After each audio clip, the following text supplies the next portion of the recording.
Halo semuanya, assalamualaikum warahmatullahi wabarakatuh. Di sini perkenalkan, nama saya Alifa Nuriski dari Universitas PGRI Madiun, Prodi PGSD kelas 2B dengan NIM 2302101063. Di sini saya akan menjelaskan materi IPA SD tentang interaksi antar makhluk hidup. Seperti yang kita tahu, hewan dan tumbuhan memiliki suatu hubungan yang saling membutuhkan satu sama lain. Untuk lebih jelasnya, kita masuk ke materi yuk. Sebelum masuk ke materi, ada pertanyaan nih buat kalian. Apa kalian pernah pergi ke kebun binatang?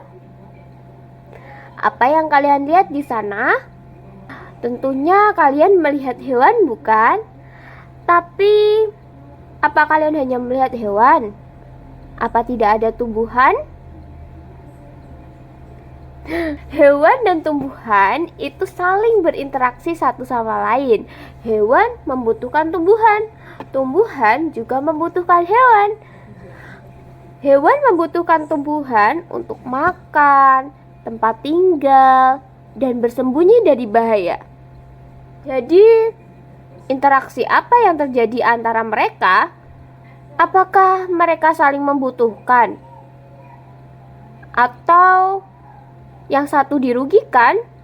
Atau mereka sama-sama dirugikan? Mari kita bahas lebih lanjut.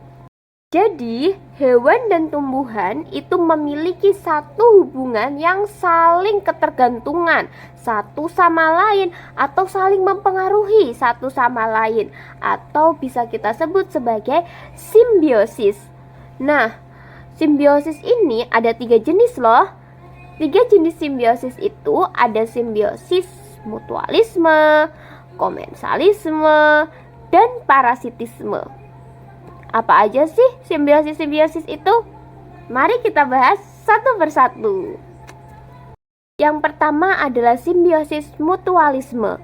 Simbiosis mutualisme adalah simbiosis yang saling menguntungkan satu sama lain. Jadi, tidak ada yang dirugikan di simbiosis ini. Misalkan contohnya apa sih? Contohnya adalah bunga dan lebah. Hubungan antara bunga dan lebah itu saling menguntungkan. Kenapa saling menguntungkan? Karena bunga mendapatkan penyerbukan, bunga mendapatkan bantuan penyerbukan dari lebah, sedangkan lebah mendapatkan nektar dari bunga itu sendiri. Nah, dan yang kedua adalah simbiosis komensalisme. Simbiosis komensalisme adalah hubungan antar makhluk hidup di mana yang satu itu diuntungkan sedangkan yang lain tidak dirugikan. Contohnya apa sih?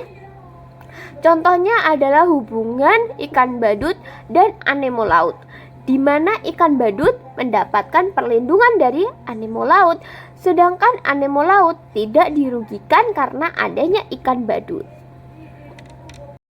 Nah, dan yang terakhir nih, yang ketiga, itu adalah simbiosis parasitisme.